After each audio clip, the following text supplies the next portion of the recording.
For this Make It Monday, we're going to be making toasted ravioli puffs.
These toasted ravioli puffs were delicious and quick and easy to make.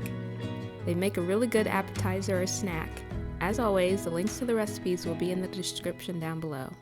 Hope to see you next Make It Monday. Bye!